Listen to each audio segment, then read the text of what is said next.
Quando você pensa na imagem do evangélico, o que vem à tua mente? Normalmente o que vem à nossa cabeça são as caras de Malafaias, Felicianos, Damares, mas eu vou contar uma coisa. Há muitas formas de ser evangélico. Existe uma crença de quem nunca pisou na igreja que os evangélicos são todos iguais, todos da Universal, ou como aquela senhorinha preta, crente da favela, com cabelo comprido, descendo o morro com a Bíblia na mão. Você sabia que o sul-africano Nelson Mandela, um dos maiores símbolos da luta contra o racismo no mundo, era metodista? Mandiba, como era conhecido, estudou em escolas evangélicas e chegou a dar aulas aos domingos em escola bíblica nas aldeias vizinhas. Temos também o caso da norte-americana Rosa Parks, mãe dos direitos civis nos Estados Unidos, era uma diaconisa da Igreja Episcopal Metodista Africana. Você sabe a história dela, né? Em 1º de dezembro de 1955, Rosa Parks se recusou a ceder seu assento no ônibus a um branco e deu início ao movimento de desobediência civil que culminaria no fim das leis segregacionistas da América. Temos também o caso do Nobel da Paz Martin Luther King. Era pastor, batista e líder dos movimentos de direitos civis nos Estados Unidos. Outro Nobel da Paz, Desmond Tutu, é arcebispo anglicano da África do Sul.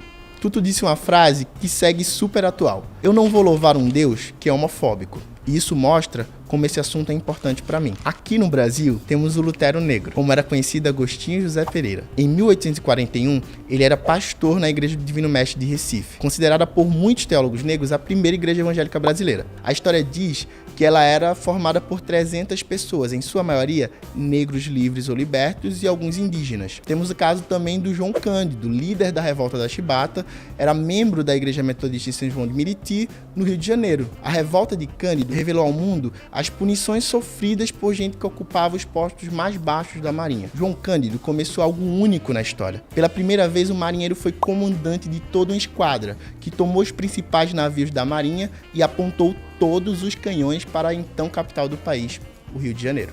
João Cândido, Agostinho, Tutu, King, Mandiba, Rosa Parks são as nossas inspirações e continuarão sendo. Mas existem evangélicos muito relevantes na luta antirracista e pelos direitos humanos, atuantes hoje em dia de norte a sul do Brasil. Vale lembrar que a maioria dos evangélicos, 59% segundo Datafolha, são negros. Isso levanta uma grande questão. Quantos evangélicos, líderes negros, progressistas você conhece? Pois é, eu separei aqui para você algumas referências negras evangélicas do presente. Temos o carioca Ronilson Pacheco, que inclusive já escreveu aqui para o TIB algumas vezes. Também é outro teólogo que estuda esse tema. Ronilson é autor de Teologia Negra, o Sopro Antirracista do Espírito, e hoje faz mestrado em Teologia na Universidade de Columbia, em Nova York. Essas produções acadêmicas marcam no Brasil um novo ciclo de um pensamento negro sistematizado sobre fé, igreja, negritude e racismo. Mas tem também aqueles que não só contribuem com o pensamento, mas também com a ação. Costuma-se dizer que mulheres negras, quando se movimentam,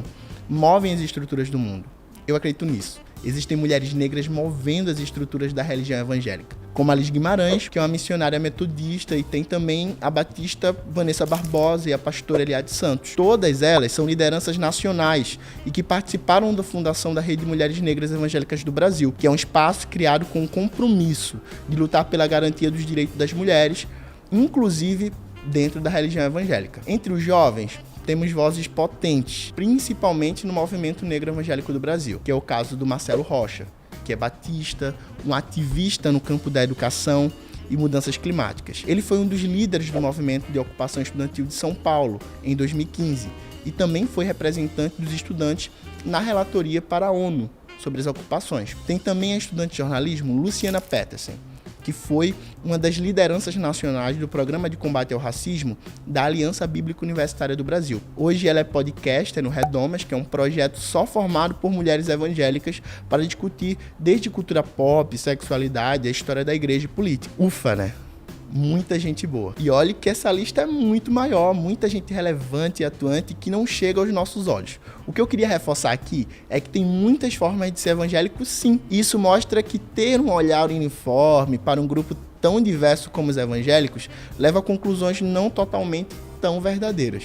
Em tempos em que a religião serve para enfraquecer a democracia e atacar os direitos humanos, precisamos contar o outro lado da história e falar de quem defende a democracia, a justiça social e a diversidade religiosa. E é isso, gente. Espero que as definições do que é ser evangélico tenham sido atualizadas com sucesso. Até a próxima.